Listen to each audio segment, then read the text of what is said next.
से। हाँ हाँ अब तो भगेबे न करबो इधर हम मिल गल बाना।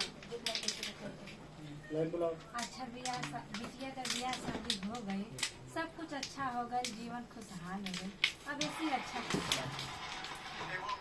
चलो चल पोखरा घूमे चलिए, कल हमने के पोखरा घूमे चले गए। एक आ गया काल हमने के पोखरा घूमे चले की। हाँ तो चले ना बहन, चल जाए। अरे मैं ज्यादा नहीं तेरी घूम के आवता नहीं कुछ कल वाला बोलता चल चल की खा पी के ना आनी है अभी हम लेके जाए आके खा लेने की। चल चल चल चल चल ओके चलो। अरे पोखरा है के ना दी काल जाए के बाद पोखरा काल चल दिया, आज खा पी के घर में आराम कर।